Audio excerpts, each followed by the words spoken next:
नमस्कार, मी मयुरी आणि आपण पाहत आहात 7 स्टार न्यूज।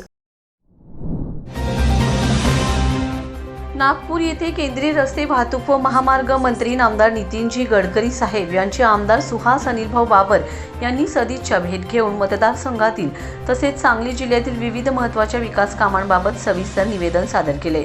या निवेदनाची दखल घेत मंत्री महोदयांनी सकारात्मक प्रतिसाद देत संबंधित अधिकाऱ्यांना तात्काळ कार्यवाही करण्याचे आदेश दिलेत। या भेटीत आमदार सुहास बाबर यांनी विटा शहर तसेच आसपासच्या ग्रामीण व शहरी भागातील वाहतूक कोंडी, अपघातांचे वाढते प्रमाण तसेच औद्योगिक शेतीमाल वाहतुकीस होणाऱ्या अडचणी यांचा सविस्तर आढावा मंत्री महोदयांसमोर मांडलाय।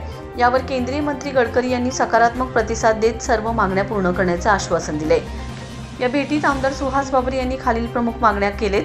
विटा शहरासाठी रिंग रोड उभारणी करावी, जेणेकरून शहरातील वाहतूक कोंडी कमी होईल तसेच व्यापारी व नागरिकांना दिलासा मिळेल।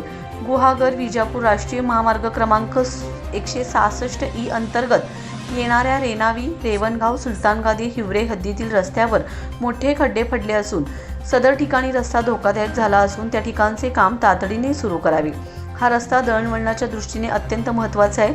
अहमदनगर, बारामती, फलटण, विटा, तासगाव, म्हैसाळ राष्ट्रीय महामार्ग क्रमांक 160 मधील फलटण ते विटा या रस्त्याचे काम चालू असून त्या पुढील विटा ते म्हैसाळ या लांबीतील रस्त्याचे चौपदरीकरणासह मंजुरी देऊन काम लवकरात लवकर सुरू करावे। तसेच कवटेमांकाळ, शेटफळे, आटपाडी, दिगंची, मसवड, फलटण हा नवीन राष्ट्रीय महामार्ग घोषित करून त्यास मंजुरी देण्यात यावी, जेणेकरून या दुष्काळी भागाच्या सर्वांगीण विकासाला चालना मिळेल। या सर्व मागण्यांची दखल घेत मंत्री नामदार नितीनजी गडकरी यांनी संबंधित विभागीय अधिकाऱ्यांना तात्काळ अहवाल सादर करून आवश्यक ती प्रक्रिया वेगाने पूर्ण करण्याचे निर्देश दिलेत।